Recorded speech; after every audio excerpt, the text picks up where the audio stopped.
интервью министра иностранных дел Российской Федерации Сергея Викторовича Лаврова телеканалу Russia Today. С нами на связи 5 языковых редакций этого телеканала. И давайте начнем с вопроса. Разрешите мне предоставить слово англоязычной редакции. Дэниел Хокинс, вы нас слышите? Ваш вопрос. Да, доброе утро, Сергей Викторович. Здравствуйте, Мария Владимировна. Рад, что вы с нами сегодня в эфире телеканала РТ. Мы всегда рады с вами беседовать как и лично, так и в онлайн-формате, как сегодня. Хотел бы начать нашу беседу со следующего вопроса. США продолжают упорно игнорировать предложения России по механизмах коллективной безопасности и также просьбы не пересекать красные линии, очерченные Москвой. В частности, это касается продвижения и расширения НАТО на восток. В связи с этим два вопроса. С чем связано, как вы думаете, это молчание, и будет ли Россия его терпеть? И сможет ли, в принципе, коллективный Запад принять предложение России по мирному существованию? Спасибо. Да, спасибо. Вопрос сейчас, наверное, наиболее актуальный. Я бы не сказал, что наши инициативы игнорируются. Вчера об этом подробно говорил президент Путин, выступая на расширенной коллегии Министерства обороны. Упомянул, что в ходе последнего телефонного разговора, видео даже конференции с президентом Байденом, они обсуждали эту тему. Президент Байден выразил готовность посмотреть на те озабоченности, которые российская сторона затрагивает. Мы представили свое видение возможных договоренностей. Один документ касается отношений между Россией и Соединенными Штатами Америки. Он называется «Договор по вопросам безопасности между Российской Федерацией и США». Второй документ – проект соглашения о решении проблем безопасности в рамках отношений России и НАТО.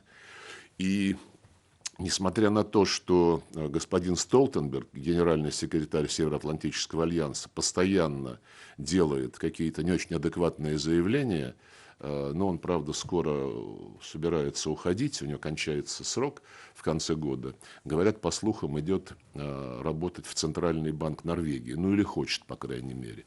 Но в Центральном банке нужно очень четко и выверенно делать то, что лежит в основе функционирования того или иного учреждений. Так вот, в основе европейской и евроатлантической безопасности лежит целый ряд принципов, которые были согласованы и подписаны на высшем уровне в качестве политических обязательств. В том числе ключевой краеугольный принцип равной и неделимой безопасности, в соответствии с которым прямо записали главы государств и правительств: ни одно государство в Евроатлантике, ни один участник ОБСЕ не будет укреплять свою безопасность за счет ущемления безопасности других.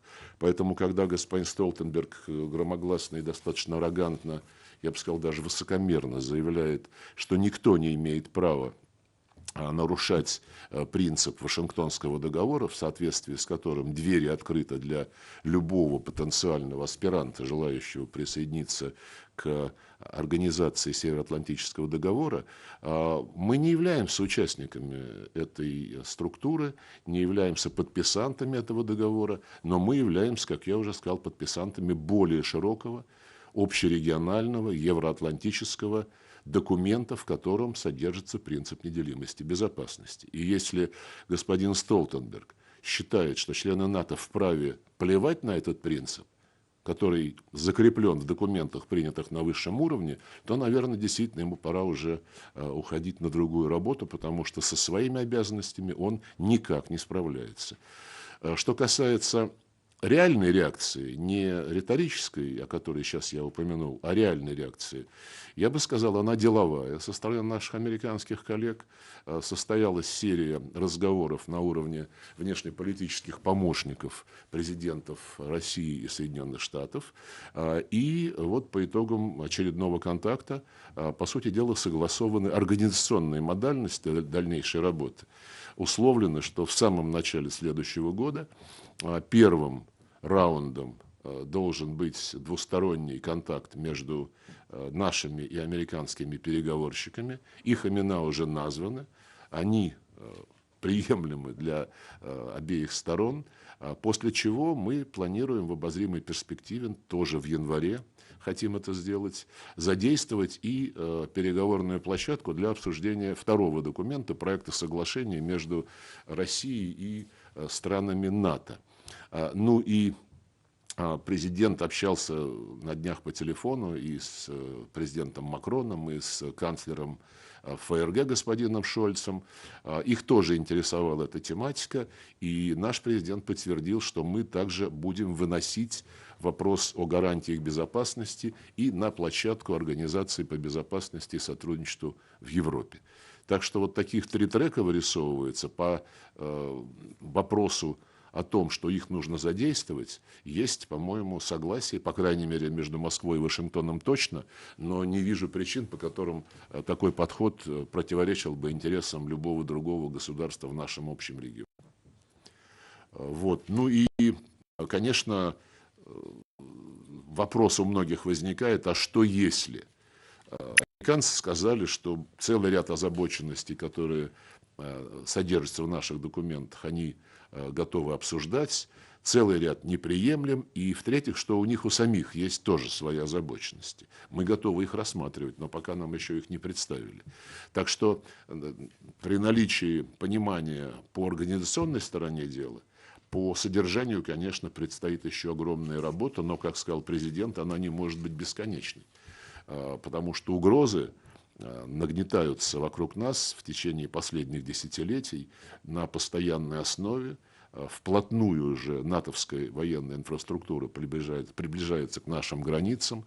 Нас регулярно обманывали, начиная с устных обещаний и кончая даже политическими обязательствами, которые были записаны в основополагающем акте России и НАТО. Поэтому на этот раз, как сказал президент Путин, мы настаиваем исключительно на юридически обязывающих гарантиях.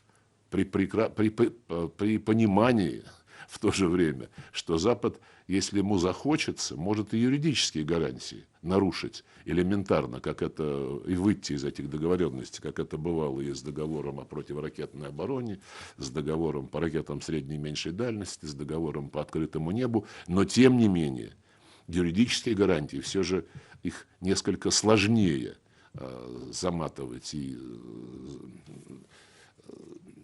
забалтывать, как он выразился, чем устные или политически зафиксированные обязательства.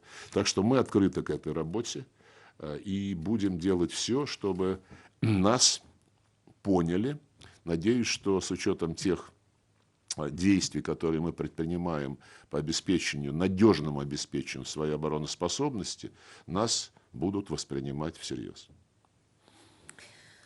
Переходим дальше. Немецкая редакция. С нами ли Роман Зыскин? Я знаю, что, к сожалению, такие не очень хорошие новости приходят с вашего фронта.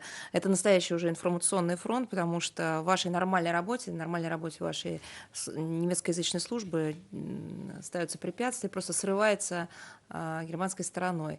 Пожалуйста, ваш комментарий, вопрос. Вам слово. Здравствуйте, Сергей Викторович, здравствуйте, Мария Владимировна. И, как известно, РТ запустил, наконец-таки, телевещание на немецком языке. Не прошло и недели, и сигнал нашего канала убрали со спутника Eutelsat-9 под давлением немецкого регулятора, а нам угрожают судом и закрытием. YouTube, в свою очередь, в день старта нашего канала удалил свой канал на YouTube, где происходило наше вещание. В связи с этим вопрос, насколько российский МИД знаком с этой ситуацией и планируются ли конкретные действия для поддержки телеканала и наших журналистов? Мы знакомы с этой ситуацией. Мария Захарова не раз ее комментировала. Мы очень плотно следим за всем тем, как работают наши журналисты за рубежом, учитывая постоянно встречающиеся факты дискриминации. До сих пор, кстати сказать, RT не имеет аккредитации, равно как и «Спутник», не имеет аккредитации в Елисейском дворце. И президент Путин в телефонном разговоре с президентом Макроном на днях особо отметил этот факт и выразил надежду, что наши французские коллеги сделают все, чтобы российские СМИ, включая RT, работали во Франции так же комфортно, как французские средства массовой информации работают в Российской Федерации. И, конечно, этот же принцип мы хотим применять и к RT в Германии, и к любому другому российскому СМИ, которые встречаются с дискриминацией за границей. Случай с Германией, я, конечно, считаю его вопиющим, потому что с самого начала германские власти, и я подчеркиваю власти, хотя были попытки официальных лиц открещиваться от действий так называемых регуляторов, именно германские власти сделали все, чтобы создать негативный образ вашего канала в германском обществе среди германских официальных структур.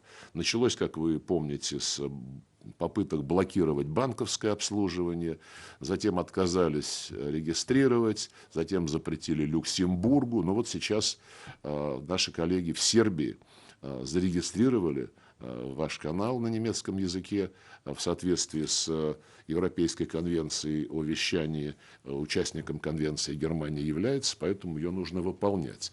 Но, судя по всему, сейчас опять будут кивать на соцсети, на YouTube, что это их личная инициатива, у них свои какие-то критерии есть, и германское государство здесь ни при чем. Причем оно обязательно должно быть причем, потому что все обязательства, которые требуют обеспечивать свободу доступа к информации, они подписывались и брали эти обязательства на себя. Никакие не YouTube, а государства.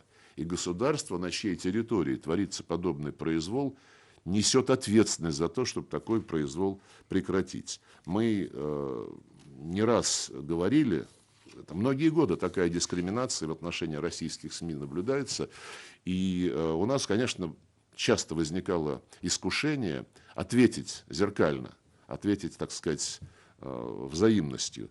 Но до недавнего времени у нас преобладала все-таки убежденность, что мы не хотим в этой ситуации идти по такому же пути удушения прессы и удушения средств массовой информации, как этим занимаются наши западные партнеры. Но, вы знаете, как и в случае с обеспечением российской безопасности, всякому терпению есть предел. Поэтому я не исключаю, что мы вынуждены будем, если эта неприемлемая ситуация будет продолжаться, вынуждены будем отвечать. Мария Старостина, Испанская служба. Вам слово. Здравствуйте, добрый день, Мария Владимировна, Сергей Викторович. Вопрос о нашем регионе. В Латинской Америке в течение прошлого года произошел ряд важных событий. Например, недавно прошедшие выборы в Чили. Там победил представитель левых политических сил Габриэль Борич. Также в Гондурасе победили представители левых и остались в Никарагуа и в Венесуэле. В то же самое время США продолжают считать этот регион своей зоной интересов. Как вы считаете, это является ли смена политических курсов вот в ряде этих стран признаком того, что Латинская Америка становится более самостоятельной в политическом плане, или же все-таки, как считают американцы, этот регион останется их регионом, их подбрюшьем, и они продолжат ориентироваться на правила, которые устанавливает США, в духе вот саммита, например, недавно установленного саммита за демократию? Латинская Америка, в принципе, за последние, наверное, лет 50-60, а может быть и больше, претерпевала изменения политического ландшафта, то влево, то вправо. Сейчас очередная волна прихода к власти здоровых, национально ориентированных сил, я думаю, что она отражает общую тенденцию серьезного провала так называемого неолиберального проекта. Но хочу отметить следующее. Никогда в наших отношениях с Латинской Америкой Российская Федерация не выстраивала свои действия в зависимости от того, какое правительство находится у власти. Мы хотим развивать дружбу, сотрудничество взаимовыгодное со странами и с народами, а не с тем или иным правительством в зависимости от его политических предпочтений. И да, в отличие от Соединенных Штатов, мы не рассматриваем Латинскую Америку как поле для чьих-то геополитических игр. Вот нынешняя администрация США уже не воспроизводила заявление бывшего помощника Трампа по нацбезопасности Джона Болтона о том, что доктрина Монро жива. Но в практических делах, мне кажется, эта линия, этот менталитет, он по-прежнему дает о себе знать, в том числе и в конкретной политике, которую США продвигают. Мы работаем со всеми без исключения странами и с субрегиональными организациями на латиноамериканском, в регионе Латинской Америки и Карибского бассейна. Только за последний год у меня были, например, контакты с коллегами из Мексики, Венесуэлы, Боливии, Бразилии, Гватемалы, Никарагуа, Гондураса, Кубы, Белиза. В Нью-Йорке на полях сессии Генеральной Ассамблеи я встречался с представителями Центральноамериканской интеграционной системы. Да, еще с коллегой из Аргентины у меня была встреча на полях группы 20. И мы всегда подчеркиваем, что мы заинтересованы в деполитизированном сотрудничестве. В том, что касается двусторонних связей. А в том, что касается многосторонних структур и организаций, то, конечно, мы отстаивать будем, как и большинство латиноамериканских стран, ценности, нормы, цели и принципы Устава Организации Объединенных Наций. Кстати, в прошлом году по инициативе Венесуэлы была создана группа друзей в поддержку Устава ООН. Она быстро набрала уже более 20 сторонников, и я уверен, что дополнительно страны, в том числе Латинской Америки, к этому механизму присоединятся. Он в известной степени отвечает на попытки Соединенных Штатов и их ближайших союзников уходить от международного права и все чаще опираться в своих высказываниях, в своей аргументации, в своей политике на изобретенный ими самими миропорядок, основанный на правилах. Правила, которые формируются в их узком кругу, где никто альтернативных точек зрения не высказывает, где нет споров, а, соответственно, там и не рождается истина, как известно. Вот. В то же время я вижу, что Соединенные Штаты, современная администрация начинает чуть более прагматично оценивать то, что происходит. В частности, как мне кажется, они начинают рассматривать иные действия в отношении Венесуэлы, начинают понимать, что придется все равно вести диалог с правительством президента Мадуро, который после выборов подтвердил свой мандат. Аналогичная ситуация и в отношении Боливии, где восстановлена была подлинная демократия после достаточно сомнительных действий предыдущих правителей, ну и так далее. Я очень надеюсь, что и реалии в такой стране, как Никарагуа, будут Вашингтоном осознаны и восприняты. По крайней мере, мы за то, чтобы внерегиональные державы активно способствовали формированию латиноамериканской, карибской идентичности в качестве одного из крупных, важных полюсов формирующегося полицентричного миропорядка. И в этом смысле мы ценим наши отношения, как я уже сказал, с региональными и субрегиональными структурами в этом регионе, особенно с сообществом латиноамериканских и карибских стран, СЕЛАК, с которым у нас создан механизм политических консультаций. В условиях пандемии была небольшая пауза, но сейчас мексиканцы, которые на данном этапе являются председателями в СЕЛАК, хотят возобновить такие встречи, мы будем активно поддерживать такой настрой. Ну и среди тех направлений, в рамках которых мы сотрудничаем, упомяну и высокие технологии, и энергетику, сельское хозяйство, конечно же, космос, атомная энергетика. Ну а в последние годы медицина, здравоохранение, несколько стран Латинской Америки, Мексика, Бразилия, Аргентина, Никарагуа уже получили технологию производства наших вакцин, активно осваивают ее и налаживают производство. Думаю, что соответствующие наши сейчас контакты дадут импульс более широкому, более всеохватному взаимодействию в сфере фармацевтической продукции, здравоохранения и медицины. Сегодня арабскую редакцию представляет Максим Альтури. Пожалуйста, ваш вопрос. Спасибо, Мария Владимировна. Здравствуйте, здравствуйте, Сергей Викторович. Конечно, много вопросов интересует нашей многомиллионной арабской аудитории, но, к сожалению, у нас ограниченное время, не про все можем спросить. Хотелось поговорить с вами по поводу Ирана. Запад продолжает обвинять Иран в продолжении ядерной эскалации, что, по их мнению, может привести к краху переговоров по СВБД.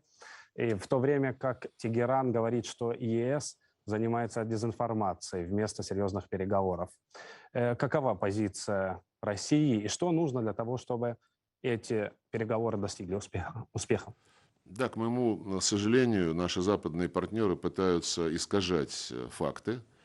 Точно так же, как вот в предыдущем вопросе, в первом вопросе, на который я сегодня отвечал, НАТО просто безудержно приближается к нашим границам, а в эскалации виновата Россия, которая имеет вооруженные силы, не покидающие ее территорию. Так и здесь. Администрация Трампа взяла и вышла изо всех договоренностей, из самого совместного всеобъемлющего плана действий, и из резолюции Совета Безопасности, которая его утвердила, а виноват опять Иран. Иран неоднократно, во-первых, когда Трамп это сделал, иранцы больше года не предпринимали каких-либо шагов, которые расходятся с их обязательствами по СВПД. И лишь когда стало понятно, что решение Вашингтона необратимо, тогда иранцы стали пользоваться теми возможностями, которые были заложены в самом СВПД и которые касались добровольно взятых на себя Тегераном обязательств по тем или иным аспектам своей ядерной программы. Они ограничивали или прекращали исполнять только добровольные обязательства. И каждый раз подчеркивали, да, что мы это делаем, мы увеличиваем процент обогащения, или мы запускаем в производство технически, технологически более совершенные центрифуги. Как только Соединенные Штаты полностью вернутся к выполнению своих обязательств, за нами дело не станет. И именно такой принцип и такое понимание сейчас лежит в основе тех переговоров, которые идут в Вене. С апреля по июнь состоялось 6 раундов переговоров, в ходе которых американцы и иранцы напрямую не садились за один стол, так что там работала и группа координаторов из Европейской внешнеполитической службы, и делегации Китая, России, Франции, Германии, Великобритании. Но в целом, по итогам 6 раундов, был сформирован такой пакет пониманий, позволявший надеяться, что дальше мы сможем все-таки договориться окончательно. Потом была неизбежная пауза, связанная с тем, что после выборов в Иране формировалось новое правительство, и здесь наши западные коллеги проявляли какую-то такую суетливость, нетерпеливость, призывали Иран как можно скорее все это сделать. Но мы им напоминали, что Иран больше года ждал, когда американцы вернутся к этому пониманию. Не дождавшись, вышел. Ну и дальше вот выбранная программа, поэтому это все естественно. Я не стал бы ничего драматизировать чрезмерно.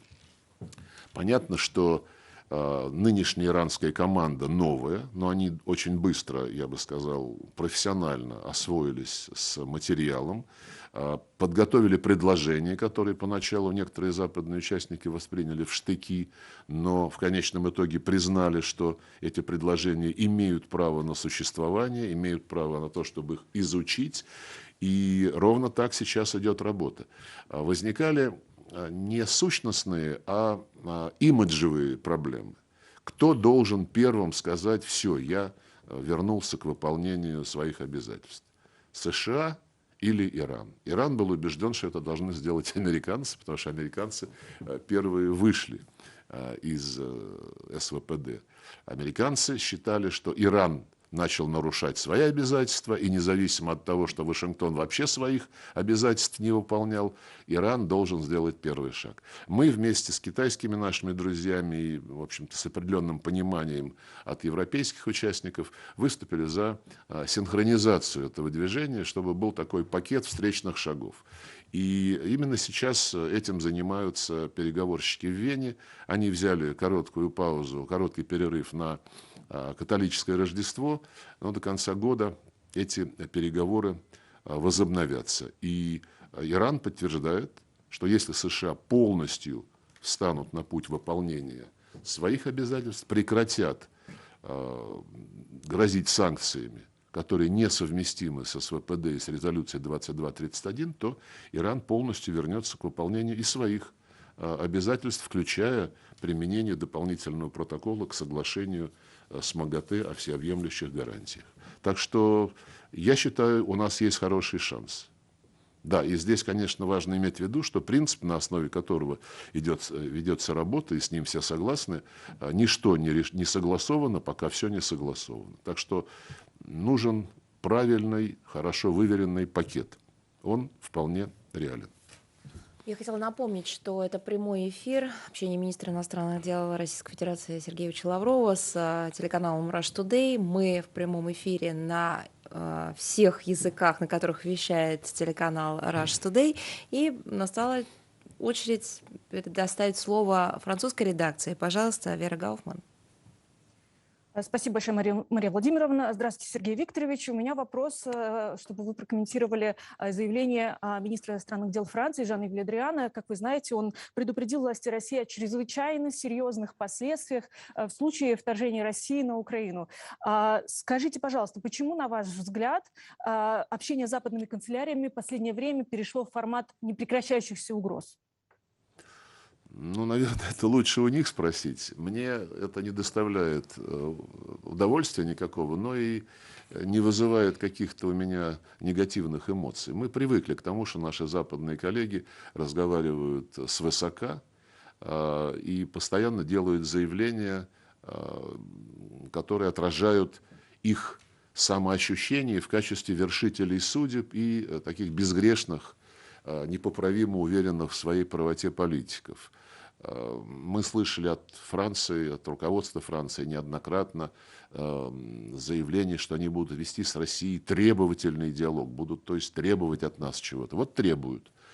Но мне кажется, что и президент России за последние недели, и другие представители российского руководства многократно касались темы так называемой эскалации, за которую нас грозят наказать, и также, по-моему, там заготавливают на всякий случай впрок пакет санкций. Есть такая, по-моему, сейчас услуга у нас в социальных сетях, когда впрок в магазинах покупают. Ну вот, наверное, это тоже и в политике применимо с точки зрения наших западных коллег. Мы объясняли многократно, чем наши вооруженные силы занимаются на своей собственной территории. В то же время задавали вопрос, а вот что делают американцы, канадцы, британцы, что делает их техника военная, наступательная техника, их авиация боевая, прямо на границах Российской Федерации, в частности, в странах Прибалтики, что делают их корабли, которые бороздят Черное море с существенными отклонениями от норм, заложенных в Конвенции Монтрео. В ответ никаких внятных объяснений мы не слышим, но постоянно угрозы, угрозы и угрозы. Я думаю, что чем вот так грозиться на пустом месте, лучше бы наши европейские коллеги занялись своими прямыми обязанностями. Франция в данном случае вместе с Германией, конечно же, должна заставить Киев выполнять минские договоренности и не отвлекать внимание, как он это пытается сделать, используя в качестве дымовой завесы обвинения в адрес России о том, что мы нагнетаем эскалацию и вот-вот завоюем то ли весь Донбасс, то ли часть Донбасса, а то ли всю Украину. Это очевидно, точно так же, как Зеленский и его режим сейчас педалируют тему Крыма во все тяжкие. Ведь этого не было пару лет назад. Потому что пару лет назад еще надеялись люди, что каким-то образом сможет Киев выполнить минские договоренности, что Зеленский обещал, баллотируясь в президенты. Когда он стал президентом, он понял, что он этого либо не хочет, либо не сможет, либо ему это сделать не дадут неонацисты и прочие ультрарадикалы. И вот тогда, чтобы отвлечь внимание от полной беспомощности в части выполнения минских договоренностей, появилась сразу же тема Крыма как чуть ли не главный символ украинской внешней политики. Отсюда и Крымская платформа, и все то, что ее сопровождает. Это пустословие и сотрясание воздуха. И все это прекрасно понимают, включая наших западных коллег, которые играют в эту игрушку. А вот что они должны делать всерьез и без всяких игр, это заставить Зеленского выполнить резолюцию Совета Безопасности 2202, которая утвердила Минские договоренности, а в них прямо записано, что и кто и в какой последовательности должен делать. Это Киев, Донецк и Луганск. Амнистия, особый статус, проведение выборов на условиях, согласованных между Киевом, Донецком и Луганском и под эгидой ОБСЕ, и лишь потом восстановление контроля вооруженных сил Украины над всей протяженностью границ. Сейчас предлагаю сделать наоборот. Вы отдайте нам границу, а мы там разберемся. Будет ли у нас какая-то процедура особого статуса, либо у нас будут иные решения. Вот проект закона, о котором президент неоднократно говорил и президенту Макрону, и канцлеру Меркель, и вчера упоминал канцлеру Шольцу. Проект закона о государственной политике переходного периода, который правительство Украины внесло в Верховную Раду, и который запрещает официальным лицам Украины выполнять Минские договоренности. Вместо амнистии там люстрация, вместо особого статуса вводится военно-гражданская администрация, и никаких выборов, конечно, особых и согласованных с этой частью. Просто восстановление контроля над оккупированными территориями, как они это заявляют. И несмотря на обещания и французов, и немцев отговорить Зеленского от продвижения этого закона, они его активно уже внедряют в законодательный процесс.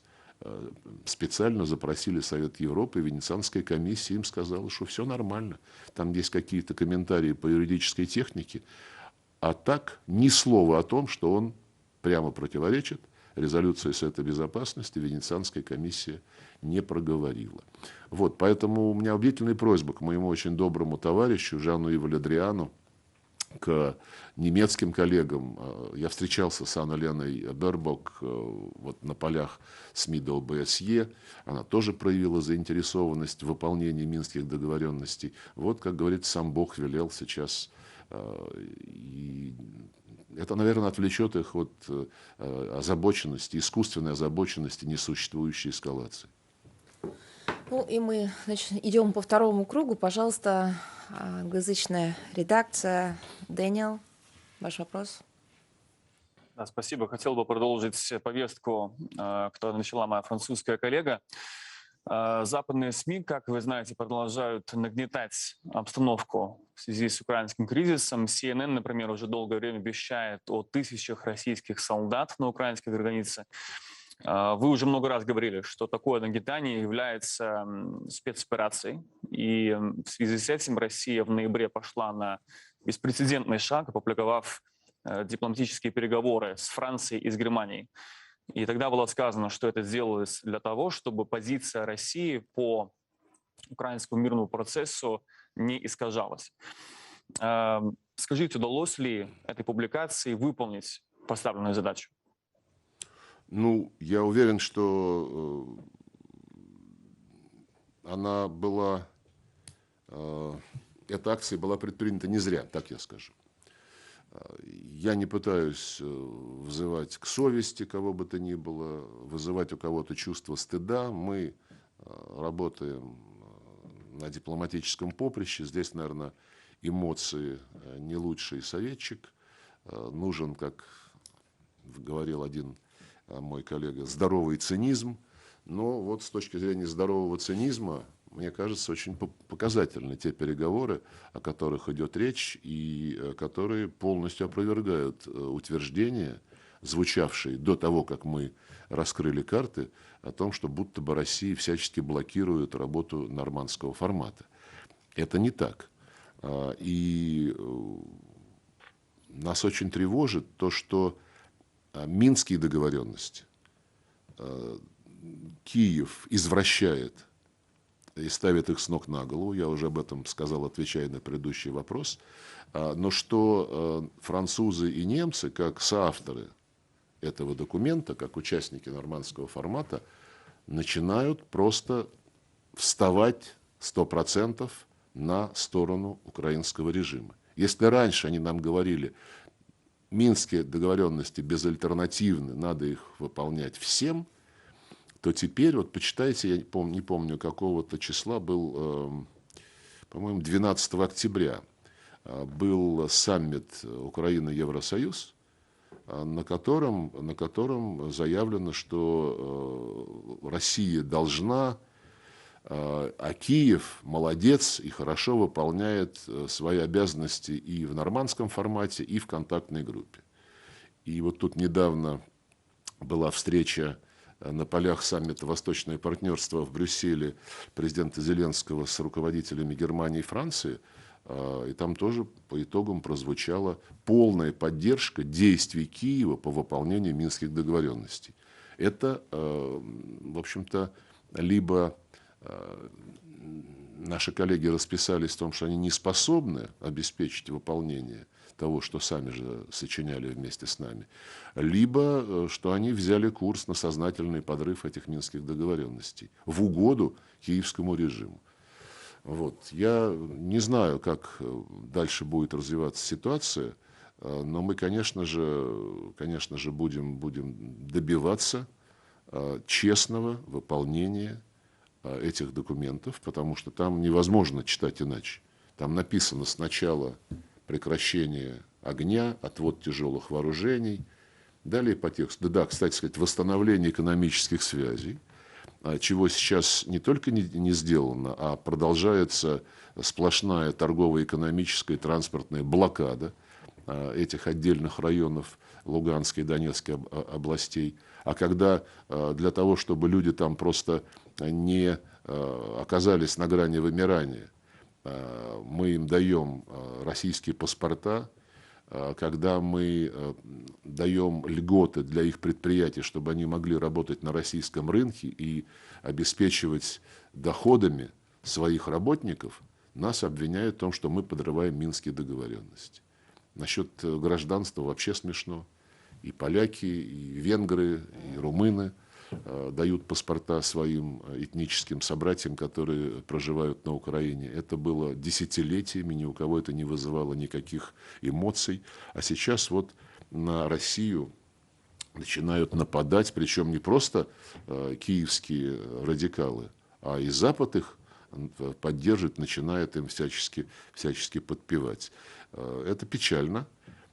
И я очень надеюсь, что вот сейчас американские наши коллеги высказали, еще начиная с июня, когда был саммит в Женеве Путин-Байден, тогда президент США высказал заинтересованность, не подрывая нормандский формат, как он сказал, но использовать возможность Соединенных Штатов для того, чтобы помочь выполнять минские договоренности, подчеркнув, что он прекрасно понимает, что они предполагают предоставление особого статуса этим территориям. Мы это активно поддержали.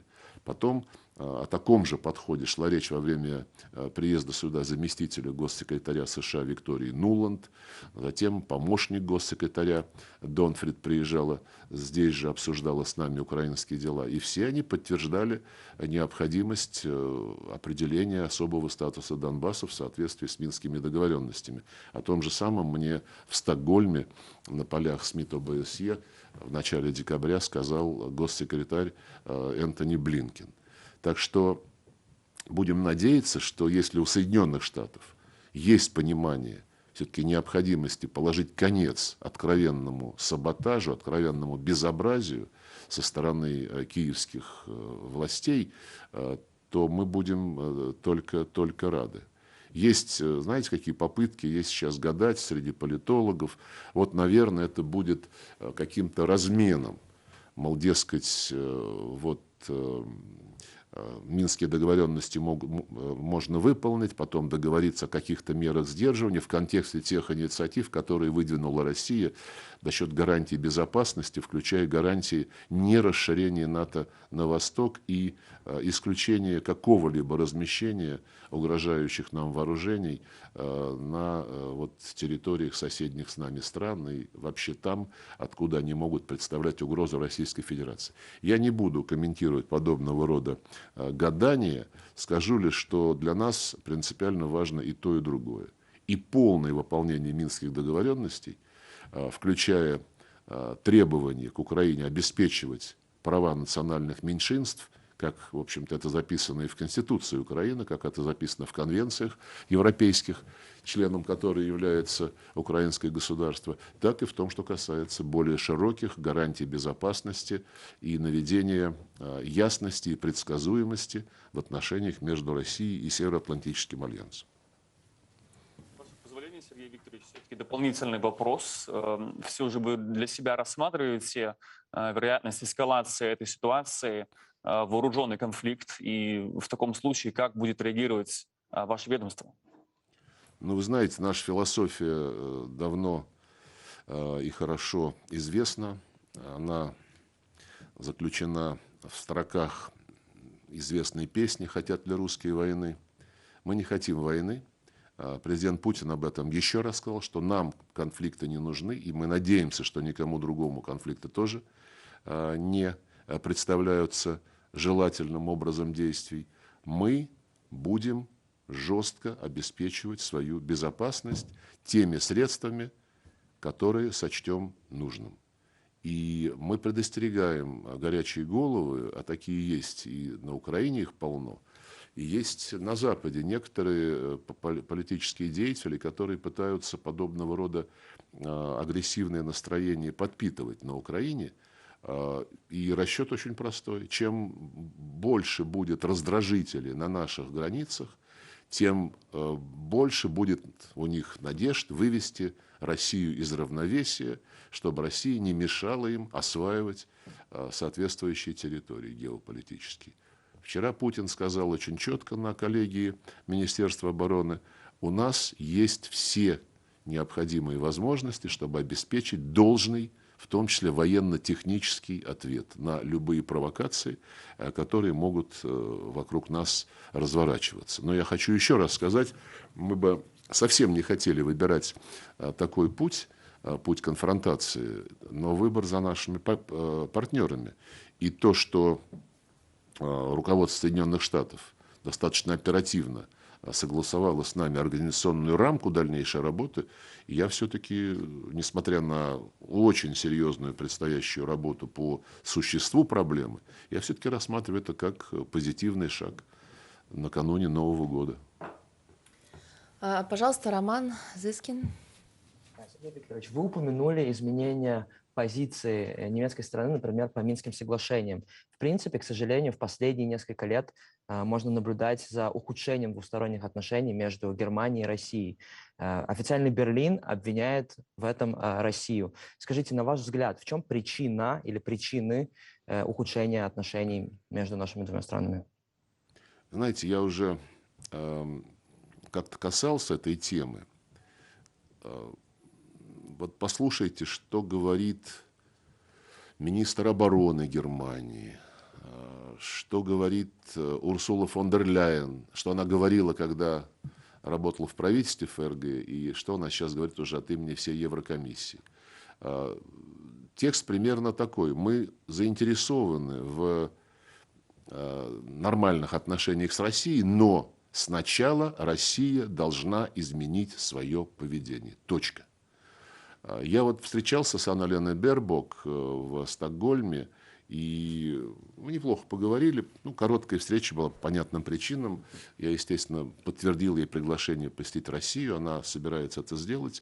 Я обратил внимание на то, что в коалиционном соглашении нового правительства ФРГ записан тезис о глубине и разнообразии российско-германских связей, отражен настрой на конструктивный диалог, но там же есть и другие подходы к отношениям с Россией, которые я даже не хочу цитировать, всякие оскорбительные мантры о том, что гражданское общество повсеместно у нас ущемляется, требования прекращения дестабилизации Украины, о чем мы уже только что говорили. Вот. Ну, понятно, что традиции германской демократии таковы, что приходится комбинировать составы коалиций самым разным образом, и далеко не всегда это получается гомогенно.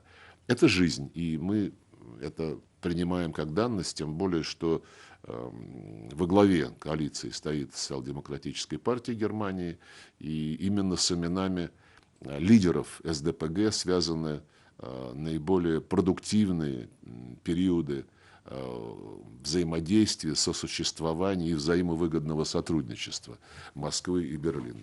Будем надеяться, что и партнеры СДПГ по коалиции тоже все-таки будут больше уделять внимание тому, как нам налаживать позитивную повестку дня. Но подход, который однозначно предполагает, что та сторона все делает правильно, она безупречна, а изменить поведение должна Россия, ну, вы понимаете, мы все люди взрослые, так не бывает. Вот меня просят дать еще слово Максиму Альтуре. Пожалуйста, ваш вопрос. Спасибо. Возвращаясь к Ближнему Востоку, хотелось бы поговорить про Сирию. Присутствие американских войск все еще остается ощутимой угрозой для территориальной целостности страны. Россия неоднократно призывала выводить войска, но они все еще там находятся. Как вы думаете, как долго эта будет проблема продолжаться? Что может подтолкнуть США вывести войска и какие их истинные цели?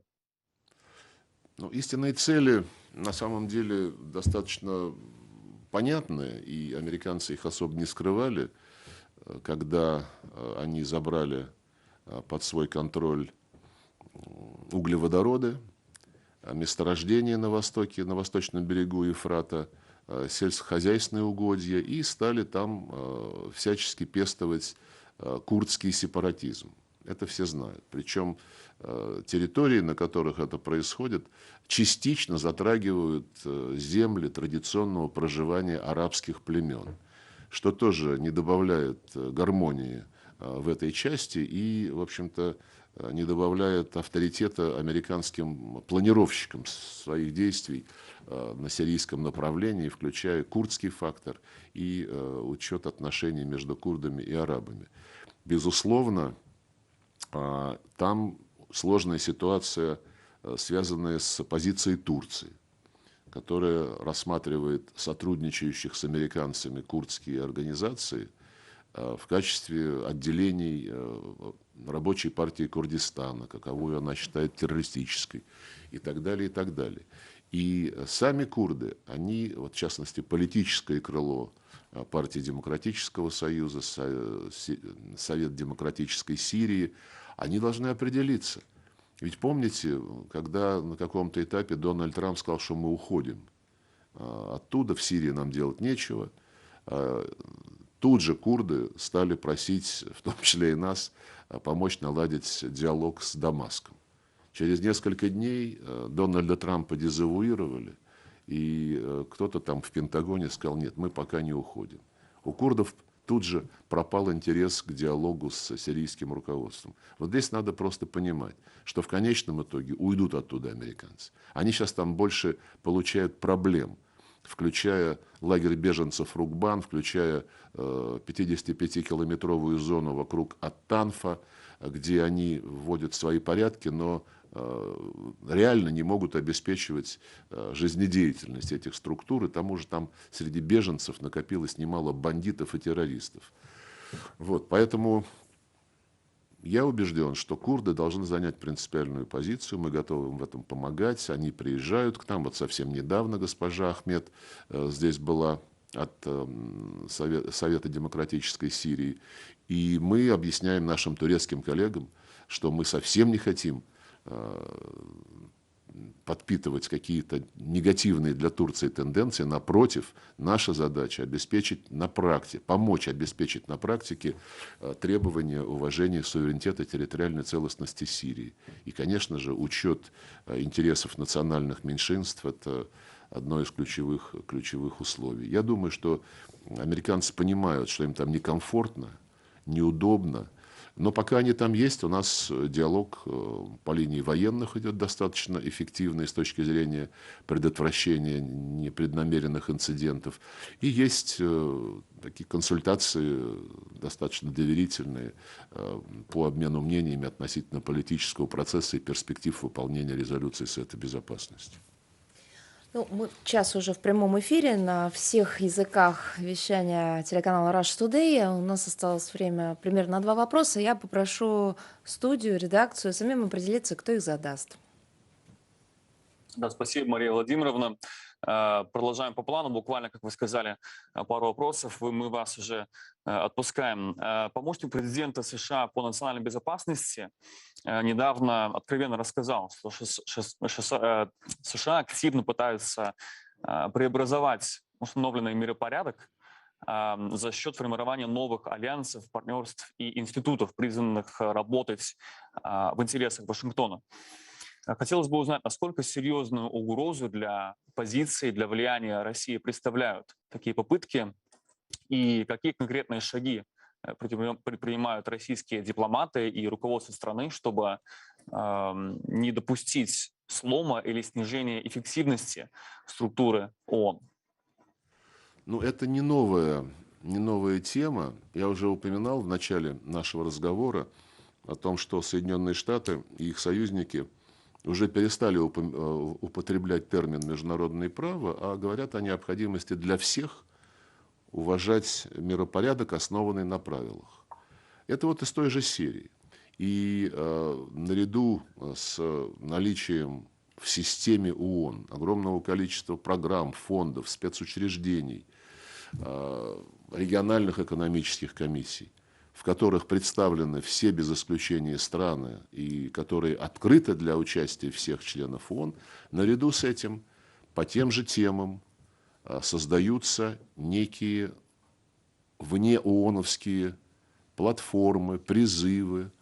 В Париже в рамках вот одного из мероприятий, которое называется «Парижский форум мира», провозгласили создание некой платформы по защите свободы журналистов, средств массовой информации и многие другие инициативы, свободы в киберпространстве, защита международного гуманитарного права.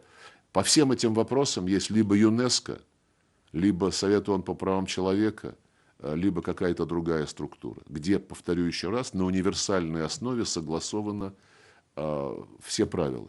Ведь устав ООН – это тоже правила, мы же не против правил как таковых, но это правила, которые всеми поддержаны. А наши западные коллеги видят на целом ряде направлений, в том числе на направлении свободы прессы, доступа к информации, на направлении ситуации в киберпространстве, они видят угрозу для своих интересов, потому что если садиться на ООНовской универсальной площадке и согласовывать правила, приемлемые для всех, то это будет ущемлять их интересы, которые они хотят в одностороннем порядке сделать предпочтительными в той или иной сфере человеческой деятельности.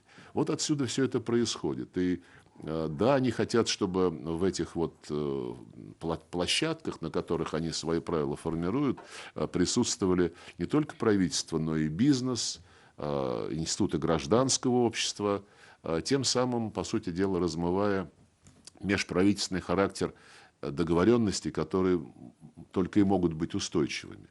Это линия, это политика, это курс, который они активно продвигают, и мы считаем, что это, в общем-то, это неправильное толкование того, что сегодня нужно для международных отношений.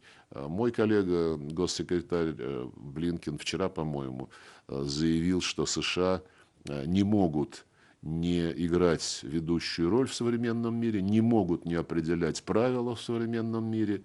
И многие его собеседники, практически все его собеседники на всем земном шаре, каждый раз говорят, как хорошо, что вы теперь опять нами всеми командуете. Ну, примерно так он высказался.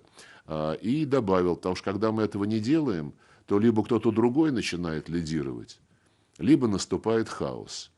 Ну, такая философия тоже, знаете, достаточно эгоистичная. И для того, чтобы преодолеть вот эти тенденции к опять возвращению к какому-то диктату, к гегемонии, президент Путин предложил собрать саммит постоянных членов Совета Безопасности не потому, что они главнее других, а просто на них особая ответственность лежит в соответствии с уставом ООН. И ответственность это предполагает согласование совместных идей о том, как укреплять международный мир и безопасность. И такие рекомендации, я уверен, были бы с интересом восприняты всем остальным мировым сообществом. Будем продвигать эту идею, она в работе находится, мы обсуждаем сейчас конкретные параметры, подготовительный этап. Ну и, безусловно, будем активно использовать для того, чтобы защищать международное право и организации, в которых Россия участвует, не только ООН, но и ОДКБ, Евразийский экономический союз, СНГ, БРИКС, ШОС, ну и, между прочим, группа 20. Ведь группа 20 – это такой концентрированный образ всего спектра стран-членов ООН. Там ведущие страны Запада, семерка, там страны БРИКС и их единомышленники. Это как раз та площадка, где можно и нужно вырабатывать рекомендации, выносимые затем на рассмотрение уже универсальных форматов, прежде всего Организации Объединенных Наций. Спасибо, Сергей Викторович. И последний вопрос по поводу дела MH17. Суд в Гааге отклонил просьбу защиты обвиняемых раскрыть данные свидетеля С-45 и еще опубликовать протокол допроса этого свидетеля, в котором он утверждает, что ракета, которая сбила малазийский Боинг, была запущена не с того места, с которого говорит следствие, а с другого места. Соответственно, когда будет оглашено решение по этому делу и как Россия будет реагировать на обвинения в ее адрес? Ну, когда будет оглашено решение, мы наверняка выскажемся на этот счет. Но сейчас мы внимательно следим за процессом, прежде всего потому, что речь идет о российских гражданах, которые являются подсудимыми на данном этапе. И мы видим, конечно, попытки создать впечатление, будто это совсем не уголовное дело, а государственная проблема, поскольку якобы Россия руководила этими людьми. Это абсолютно неприемлемо, и попытки с негодными средствами. Это уголовный по своей сути процесс. И в качестве такового мы его и рассматриваем. И, как я понимаю, любые непредвзятые юристы понимают, что дело обстоит именно таким образом. Огромное количество нестыковок, несоблюдений правил беспристрастного судебного процесса, делопроизводства, опроса свидетелей. Практически все свидетели засекречены, в том числе и тот, о котором вы сказали, и который, в общем-то, мог пролить свет на факты, до сих пор игнорировавшиеся следствием.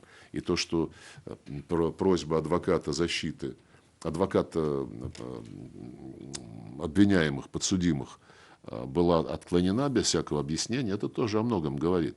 Но я бы даже, да, и то, что проигнорировали натурный эксперимент, который Алмаз Антей поставил, и который доказывает, что их утверждения о конкретном виде использованной ракеты не подкрепляются фактами. О том, что и наше Министерство обороны предоставило документы, подтверждающие, что ракета, о которой идет речь, была поставлена, по-моему, произведена в 1986 году, поставлена в одну из воинских частей на Украине, и там оставалась благополучно до того, как она была использована. Все это игнорируется. Но я хочу привлечь внимание к фактам, которые больше, в общем-то, носят такой политический характер, но весьма и весьма убедительны. Когда эта катастрофа произошла, первыми на месте крушения самолета оказались представители из иностранцев, Малайзии. Это был их лайнер, их авиалинии. И они вместе с ополченцами, которых называют сепаратистами, террористами и так далее, они вместе с ополченцами нашли черные ящики. И ополченцы передали эти черные ящики для анализа, нисколько не пытаясь их скрывать. Они, кстати сказать, по-моему, были отправлены в Лондон на экспертизу, и результаты ее до сих пор никому не предъявили. Во-вторых, то есть ополченцы сами помогали разбираться вот с ситуацией в первые же часы после крушения. Голландцы там появились гораздо позже.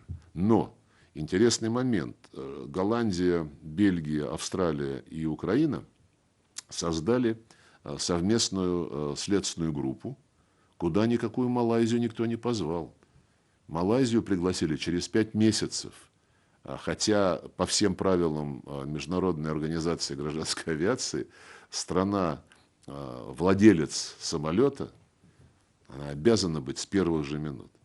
Третий факт, на который не хотят упорно обращать внимание те, кто обвиняет российское государство, заключается в том, что именно мы были инициатором принятия резолюции Совета Безопасности ООН через несколько дней после трагедии, которая поручила Международной организации гражданской авиации организовать беспристрастное исследование и расставила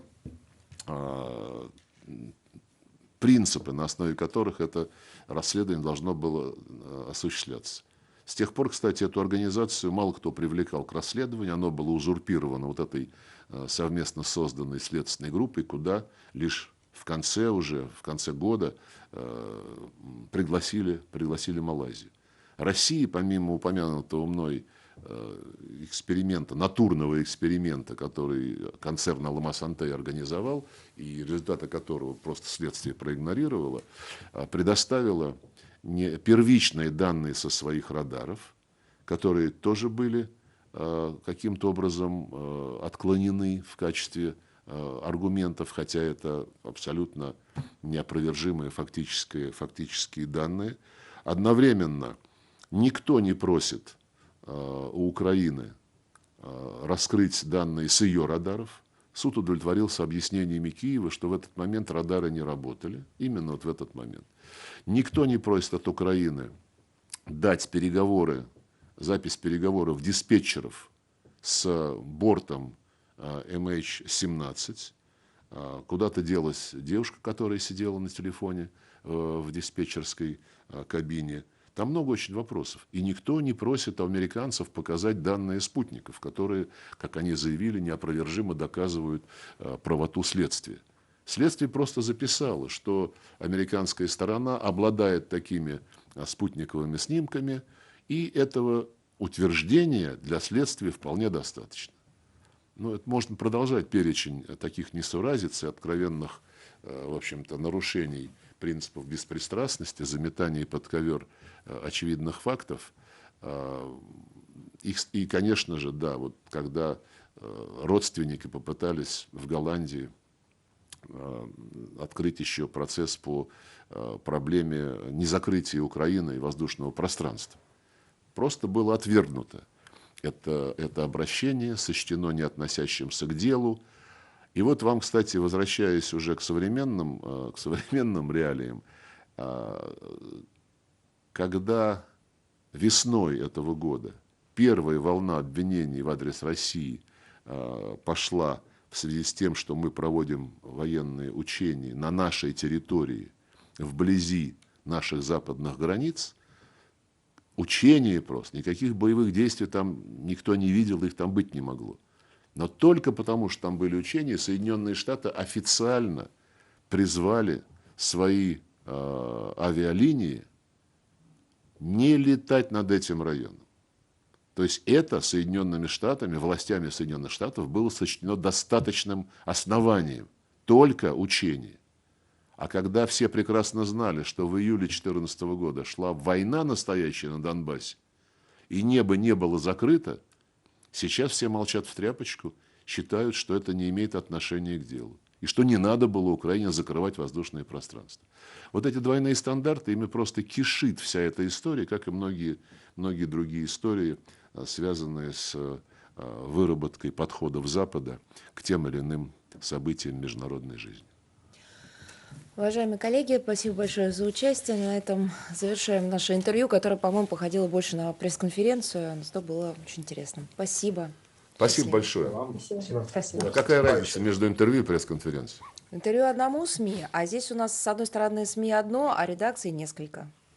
До Спасибо свидания. еще раз, Сергей Викторович. Спасибо еще раз, Мария Владимировна, за четко подведенные итоги 2021 года. Надеемся, мы еще не раз с вами увидимся в следующем году, побеседуем. И тем временем, конечно, спасибо еще раз и с наступающим.